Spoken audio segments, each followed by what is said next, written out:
So maybe. There we go. Just a control freak kind of looking joke is what it is. Feminist ethics. Um, and I've got some slides that ask about what are some really important things. And we're not going to do any review here. I would like to point out that feminist ethic is not about gender. It's about a sense of care versus absolutism or power. Feminist ethic is not gender identity. It's based on the consideration of gender, which is not a biological state, but a language of social norm, and on considerations that women have less power than men. Power is an important feature of this. You might think about, if we in class would divide up into groups, what are some differences in men and women? Think about that. And I'm sure you can think about several differences there are: physical, emotional, and other kinds of differences that you might have. We can look at emotional issues, caring behavior, financial considerations, familial attachments, stereotypes from history and culture, typical exceptions, and we'll talk about those. But basically what this is looking at the history of how women have been treated and a different way of looking at an ethic of care and consideration. And it's illustrated much like a mother's care for her child.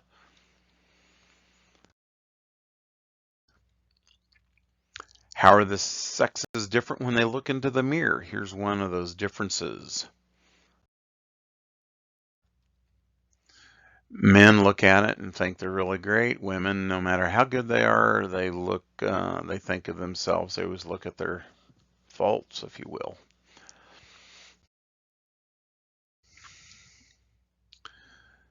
More men are in jail. They're killed in the military, police force. More men commit suicide, abandon their children, and so on, where women go to college, stay at home with kids. They're most of the elementary teachers, and in fact, all the teachers in K through 12, they have vulnerability to rape. To be raped, I should say, more of the threat of domestic abuse, exclusion from many different professions, economic dependence, and diminished autonomy mentions in the book, especially politics and in certain kinds of trades, such as bricklayers and other workforce trades.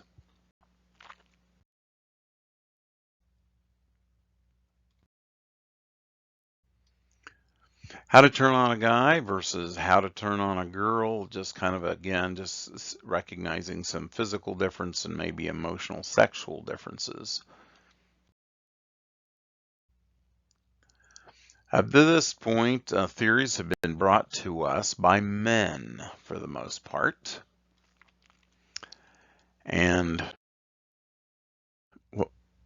we're going to look at some slights by some previous philosophers, such as Aristotle, that said the male is by nature superior. Rousseau said women do wrong to complain of the inequality of the man-made laws. And you can look in the textbook, and they will have quotes that are longer than this. Aquinas says, as to her individual nature, each woman is defective and misbegotten. I know a lot of women would take offense to these things. So, and I understand why. Kant said laborious learning weaken her charms. Her philosophy is not to reason, but to sense. And that's really in the opening of the chapter, page 295 for this 5th edition.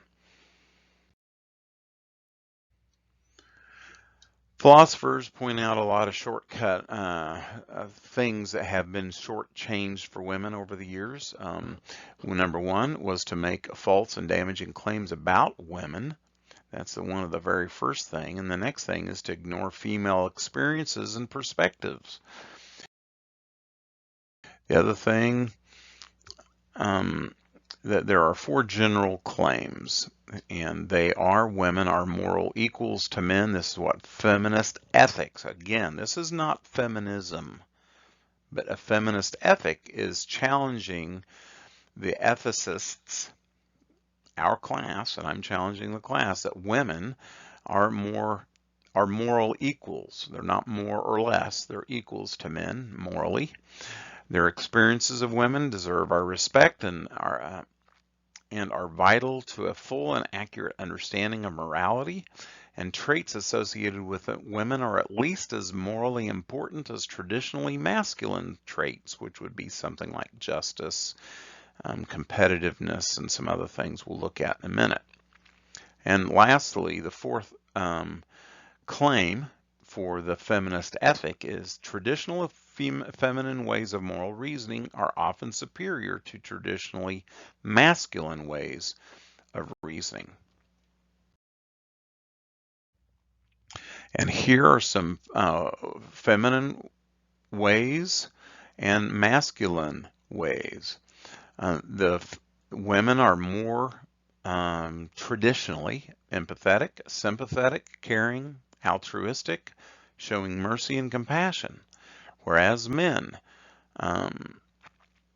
they emphasize cooperation. Oh no, this is still women. Emphasize cooperation and flexibility, openness to competing ideas, and connectedness to family and friends. But the traits of men are competitive, independent, demanding fairness, readiness to resort to violence, and insistence on personal honor. They emphasize impartiality, follow abstract ideas. We often hear men are principled. The idea there, and so are women, but they just see them as different principles that they live by. Fairness, which is justice, personal honor. Maybe they want to strictly adhere to the rules. These are similar traits to men, or they are typical at least. There's some cautionary notes here to stereotypes.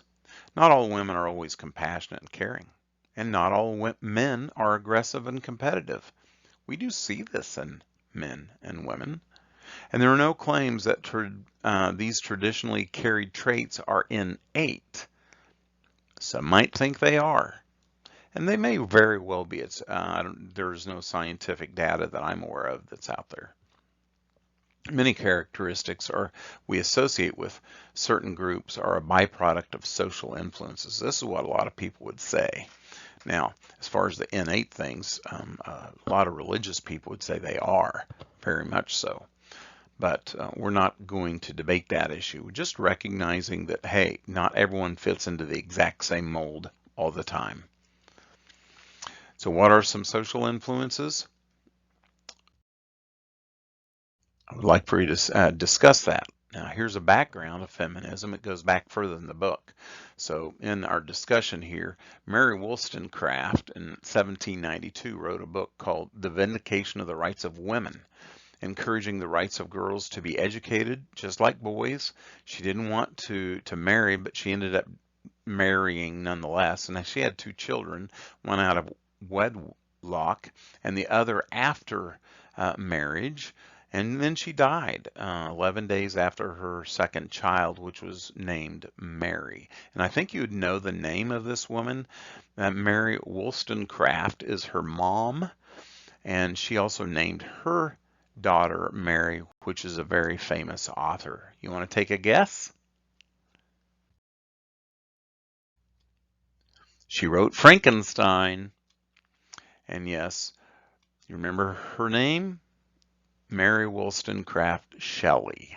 She wrote Frankenstein, I think at the age of 18 years old. She was 18 when she wrote that book. It's a classic. It's still around, and people use it in literature classes still all the time. And about Mary Shelley, the reason I bring her up is that women have been writing, they've been doing things over a period of a long time. Um, so it's very important. And there's some ethical and moral standing that should be considered because of that. Now, here's a typical question: where are men from, and where are women from? Women are from Venus, and men are from. Do you remember where they're from? Mars.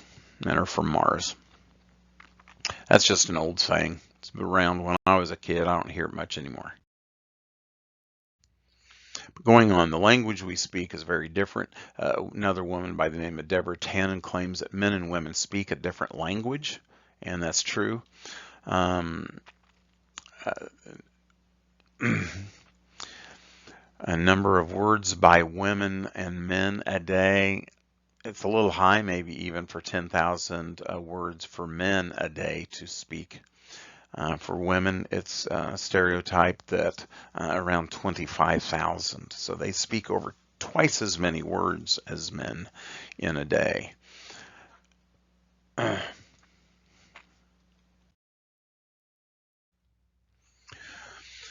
Moral development and Kohlberg's experiment happened in 1958 based on Jean Piaget's studies and looking into justice. He used boys that were 1 to 11 years old, and they recognize that they follow rules and cannot be changed. They're absolute. And older and up, from 12 years old and on, they see rules as devices, kind of a rule of thumb, and they can be changed, maybe depending. So that they see the development change around 10, 11, 12 years old for men. And that's just part of the experiment and the results of it. Here are seen in the pyramid at the very bottom. The boys, especially at a younger age, were avoiding punishment than rules. They were focusing more morally on self-interest, and they just want to get along in the green, the good boy attitude. Law and moral order is the yellow, and then the social contract, and then up to the very final stage in this Kohlberg's experiment was based real principle. And here's another way to look at it. I'm not focusing a lot of time on this. We're presenting this material so that you understand Kohlberg's experiment kind of set the pace for this feminist ethic, even though that is not what Carol Gilligan really was looking to do. She was just recognizing, because she was a student under Kohlberg, that, hey, girls don't think and do the same things. We're not always having the same kind of answers, but that doesn't make their answers less valuable.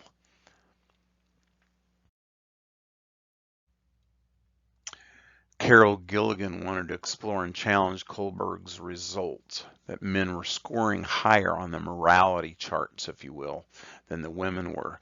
It had been noted that Kohlberg's studies and Piaget's were focused on justice, and they were using boys in a private school. Secondly, Gilligan recognized and felt that Kohlberg only tested the privileged because of their private school thing. She was recognizing, hey, wait a minute, you need to have this broadened. And third, Gilligan felt Kohlberg ignored the female input, which makes a huge difference. And so her result is to do a study on her own leading to care, and that's what we're going to look at for the rest of this session.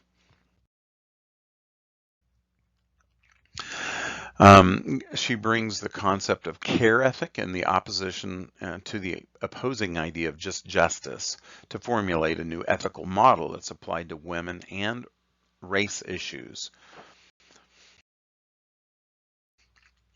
She criticized Kohlberg's theory because he only focused on boys, and he claimed that women's or girls, the female morality is less and is less developed than men's. Gilligan said that boys have a more absolute perspective. You always have to follow, and that's where we get this idea of principled or principle. She says that girls tend to look at the situation and then in view of the relationship of the people involved before they make a decision, a moral decision. So it's justice versus care, the justice viewpoint versus the care viewpoint.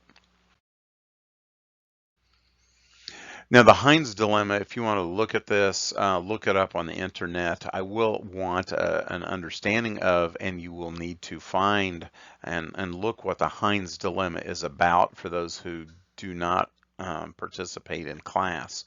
But in class, we'll be talking about the Heinz dilemma, and it's basically looking at a guy whose wife is ill, and they need to get pharmaceutical needs filled, and they're way too expensive. So the dilemma is, do you steal it, or you just let the wife die?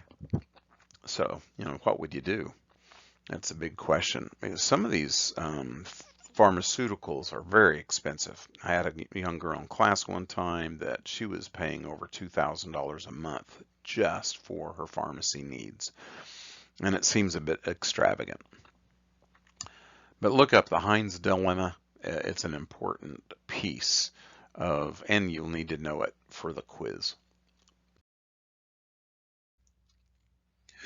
And then here we do discuss it, whether you would steal, lie, or cheat, or would you harm another for any reason? And we'll discuss as to why. And maybe are you doing it just based on rules, or are you considering the fact that you might know this person?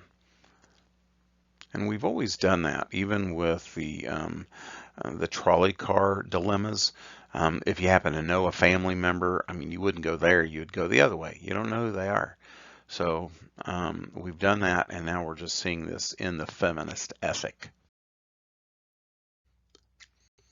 Another Heinz dilemma link. I know you can't click on it through this medium, but you can you can pause and then copy this, or just look up Heinz dilemma.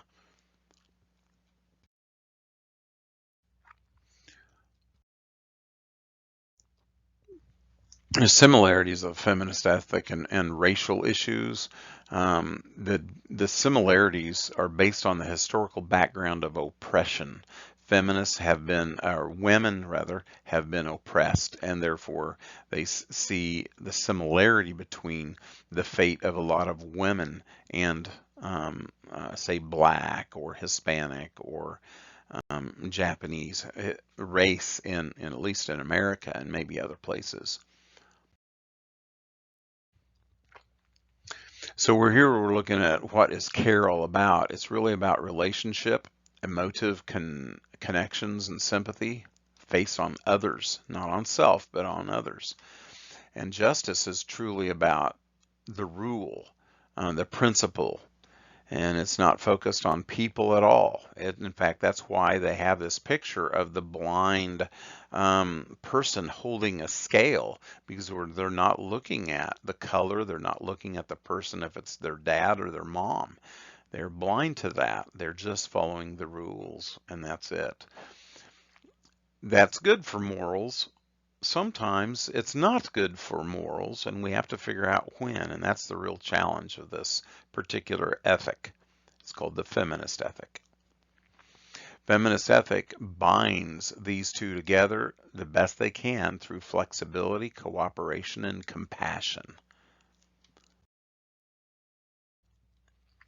There's some distinctive experiences, and that is the mothering of the child, example of the caring ethic. Vulnerability to rape, women are. Not that men haven't been raped, but it is, they're more vulnerable to that.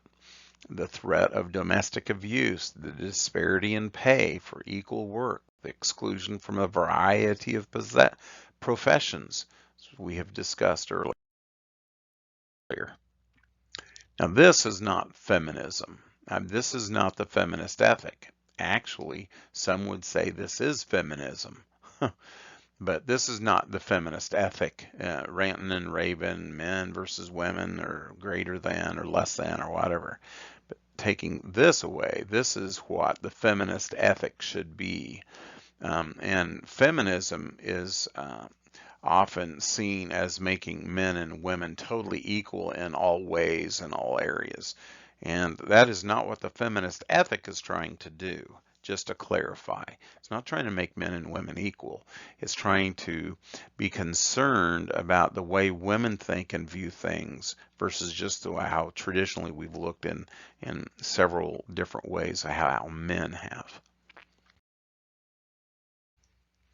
So often you hear feminists criticizing other women's clothing. Now, this does happen in feminism. You see the woman on the center, she's going to yell at each of the two sides. One extreme, we might see this in Iran or Afghanistan on the right, and the other extreme, you might see a woman dressed in high heels with a bikini on the left.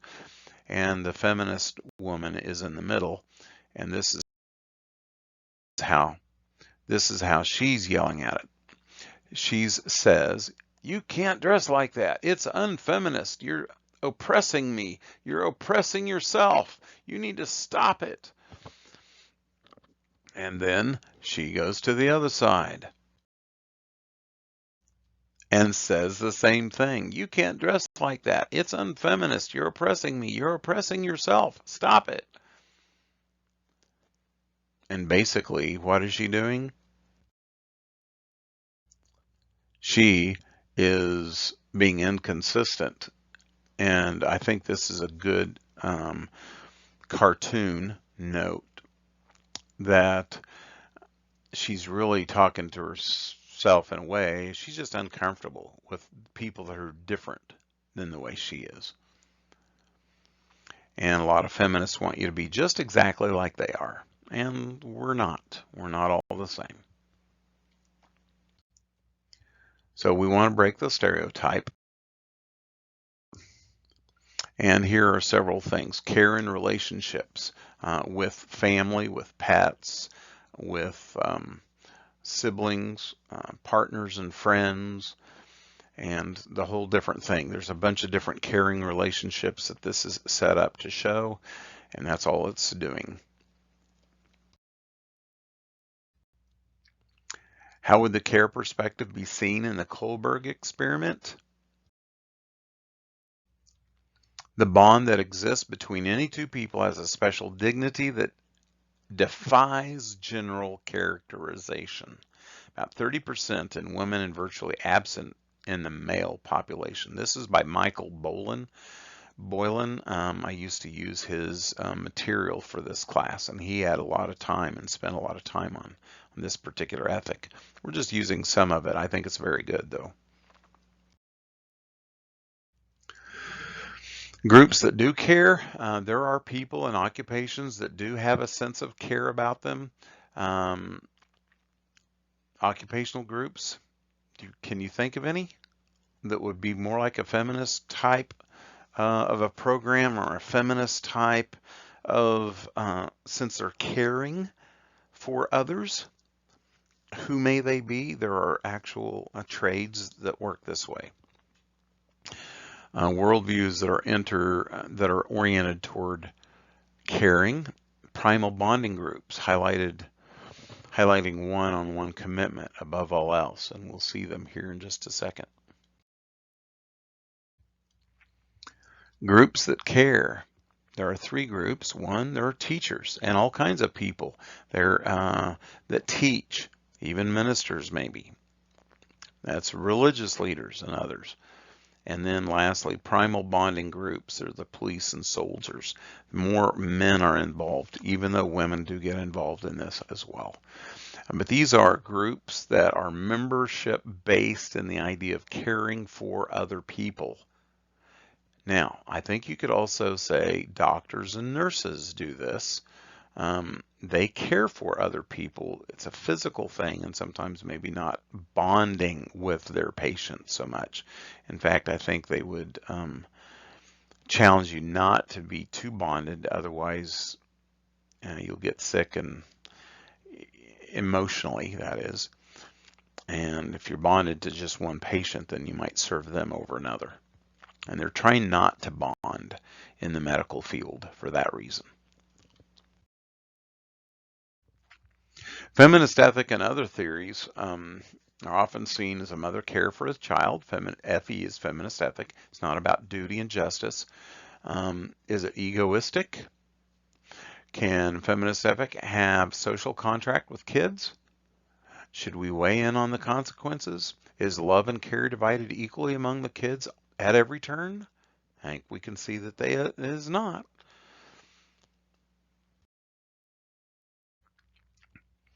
It's similar to virtue ethics. There's a combination of things with sympathy, empathy, sensitivity, love. These are virtues.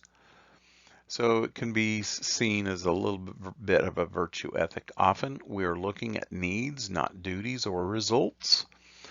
And feminist philosophers argue that care and its association with emotions are central to moral motivation and discovery, even if they do not tell the whole story. Doing something nice with the wrong body language. For instance, if someone asks their son to help their dad, elderly dad, out in the garage, and the son goes out there and he does it, he's not happy about it. And you can tell he's not happy about it. He's doing the right thing, but he's not doing it willingly or really wantingly. And so, is he doing the right thing? Emotions are a big part of our lives. Emotions will play a part of our moral decision making. A lot of people get wrapped up in emotion. We're seeing this with people who support Palestine. Certain students are getting all emotional about standing up against Israel and standing up against a president, or standing up for something, or abortion, anti-abortion. People, the more emotional ones are for abortion, but nonetheless, those are emotional, and they tip us off to what's really important to them. They feel like it's a woman's body is their own. They should do their own thing, and they get really emotional about it. Emotions may tell us what's right or wrong in a given situation. Is it right or wrong to? What's funny about the Palestine thing is this is in 2024 at least. Palestinians have given several opportunities in the past 40 years to have their own freedom, and they wouldn't take it because they've always wanted one other stipulation. They wanted Israel to not have anything. But at any rate, that's a whole different thing, but it does show the emotion, and they're caught up in it, and a lot of times they just don't know the history. And this is why I think it's always important to understand both sides of the issue before you get emotionally tied to one or another. You need to fully understand the history, the full history. Emotions may motivate us to do the right thing, and they may not, too, for that matter. Who best understands a family, children, spouse, and close friends? It's often the wife or the mother, but not always. No surefire test for knowing what morality will demand of us. This is a part of the problem of feminist ethic. It argues you cannot unify all morality under a single supreme rule, and that is true. Feminist ethic is relationship based, as I think we have seen clearly now. Moral maturity comes with recognizing life's difficult choices and not pretending that simple answers will solve it all. And it's against impartiality and abstraction. The supreme rule sought for should be applied to all people at all times, and feminist ethics says no. The more specific is that the more limits it has, therefore it is more likely to include bias. And that's true if you think about that. The more specific the rule is, the more likelihood there is bias in it when it comes to morality. Now, you need specific rules in games. I think games are really good for people to play. You need specific rules for volleyball. It's a different game than basketball. You need specific rules for basketball, how to handle that ball. And soccer, they all use balls. They all have people in field of play, but their goals and their ways of making points are different. So they need specific rules. They're good, but and they're not showing bias. What they're showing is the rule, which is feminist ethics is trying to kind of get away from. I don't think in those games, whether it be basketball, volleyball, or soccer, they are trying to be fair and equitable to both sides. Feminist ethic is trying to be fair and bring more equity to females. So maybe soccer would be different if it was an gender play or something. I don't know how that all would work. But anyway, just some thoughts. And then everyone must be moral equals and give each person equal weight when determining right and wrong. Now, we are moral equals, and that's what the feminist ethic is saying. But should we, everyone have a determination in a decision? Should they be different? Feminist ethic resists the push to abstraction that we see in philosophy. In this, they would say that the moral decision should be guided by a more complicated understanding of specific situations. So it's leaning itself closer to what we would do in pluralism, but is situational ethics, and especially in prima facie rules or prima facie duties. Feminism is not about competition. Competition is often seen in sports, politics, and business and other aspects of life. Feminism is opposed to that. It should be an OP. We should be more cooperative, seek reconciliation, and turn demands into requests. You're seeing that a lot. And try to understand the other side of the aisle, or the other side of the argument, or the other side of that position. We do need to do that. We need to understand. May want to hold your ground, but we need to be able to hear them out.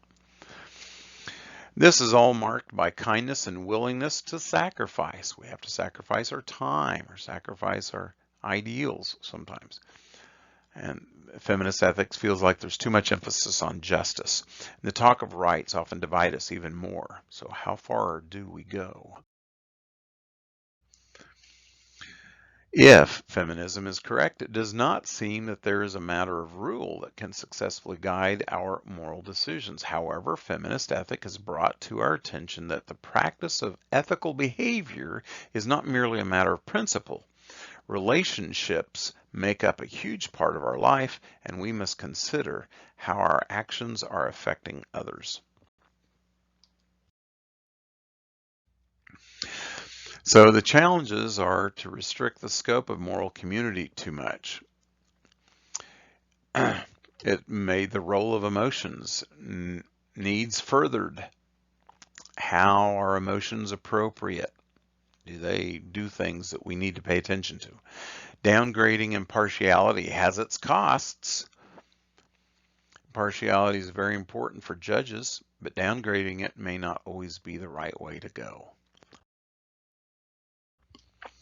More challenges to it is that it rejects any supreme rule and leaves it hard to know how to solve moral conflicts. Without an overarching standard, we're left in the dark as to what morality allows or requires of us.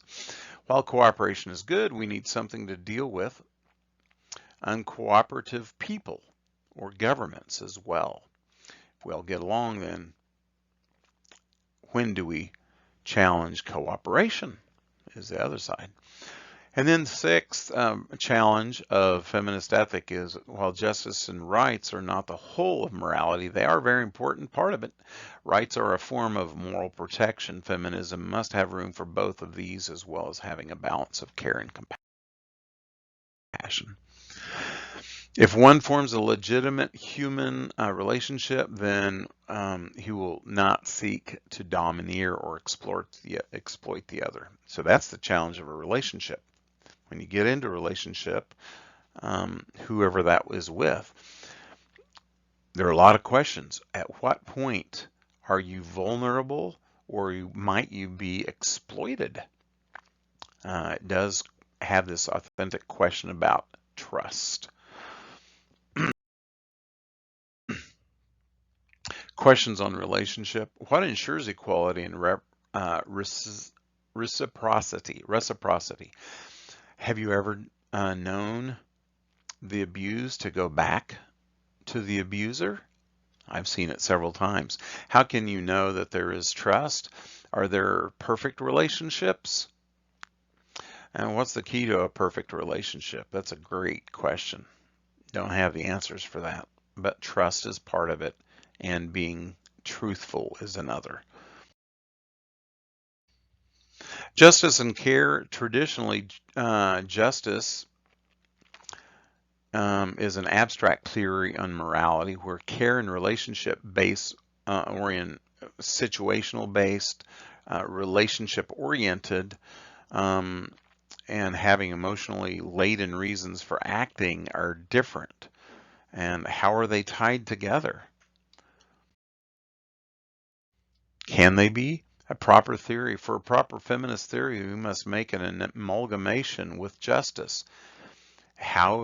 What if we neglect justice altogether? There are two main issues. Issue number one is, if we're too focused on relationships or situations and emotions, we maybe get moral relativism. It will lean away from moral absolutism. And maybe feminist ethics don't want absolutism, but this may limit the context of moral discourse that may turn the creation of national laws and international behavior into more political and power posturing rather than solving problems or following morality. The second issue is that, can care alone lead to justice, equality, and rights? Without justice, it's just a power bond. And that is true. When only a bond matters, with no sense of justice or commitment attached, a potential for evil not only may, but I can almost guarantee it will occur. So again, here's justice with a blind. There's a sword, which represents power and strength. The scales represent balance and fairness. The blindfold represents objectivity and impartiality. And here's a justice that was going on. They saw that because it was a woman, they tore it down. And this happened in Bangladesh, mostly a Muslim country, and they couldn't stand the idea of a statue of justice there. Justice and care must work together for either to work. And what is justice without care, and what's care without justice? Very stiff, very flimsy. The positive response of a care ethic comes from the result of being oppressed. When the shared community worldview of ruling class is imposed upon all, even when aspects of the worldview are absurdly out of place, this can be racism or oppressivism. And we can look at videos. These, we're not going to look at them obviously in this context. I like this one because I grew up in Garden City. I graduated from high school here. This is actually a beer commercial, but it's showing that there are 28 different countries represented in the high school that I went to. Great diversity, and it's a good little town. It's 28,000, 25,000. How about the dessert-based criteria? Based on past actions, do they deserve them? That's kind of the idea of this, dessert-based. Are they deserving? Do you want your surgeon to be an average student Who do you want to be your surgeon, your brain surgeon? Who do you want to be your medical doctor? Someone that just barely passed? Some questions to ask. And here's YouTube on the life of privilege. Here's the final analysis. We're done with feminism now. I'm just going to do a quick summary of all theories so you kind of get a wrap up of everything. Which theory is the best? Well, there are two of them that I would stay away from, and they are these two. Egoism and at least consequentialism when it's very politicized because of this. Egoism, because it just leads into ignoring others altogether, just caring about self, and the extreme consequentialist will be drawn to a might makes right idea. I like consequentialism. We need to consider consequences when we're making decisions. But if we're so extreme in that, all we're looking at is might make right. And that, I think, can be very detrimental to society and to individuals. A good balance of natural law, divine command, deontology, and utilitarianism, consequentialism, virtue ethics, prima facie duties, feminist ethic could bring a good start, as long as we're consistent, caring, and willing to listen. I say consistent because we need to be fair in hearing things out. And if we're claiming we're going to do something, we should do it. I think we should always follow through. We realize we've gone through exceptions all the way through the semester. We recognize what those can be. But if we're making exceptions just because we think we can, we need to reevaluate. Caring is very important, as we see in feminist ethic. I don't care to see all people die just because they deserve to. But on the other hand, is the death penalty, is capital punishment okay? A lot of people would say it isn't for various reasons.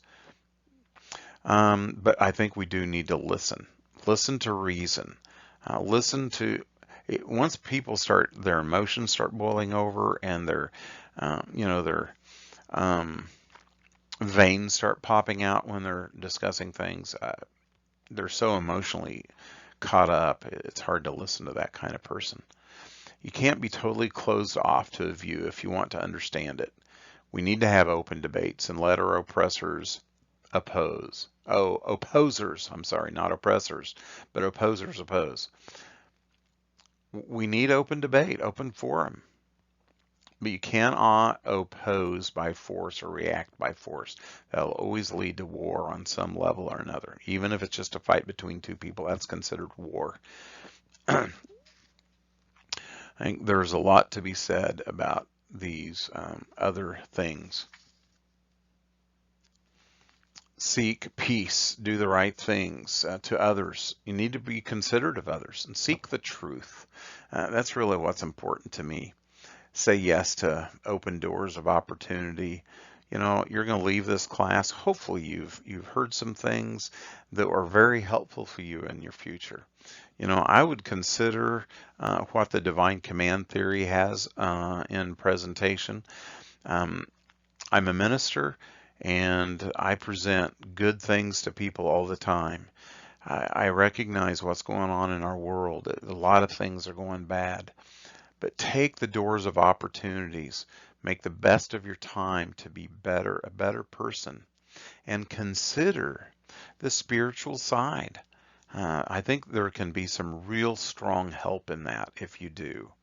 And if you have any questions on that, I'd be happy to ask. But overall, ethics are about making moral decisions. There'll be a study guide available for you to prepare for a final exam, which will be online, and just be ready for that. Thank you for your time this year, and I look forward to hearing from you and a successful life for your future.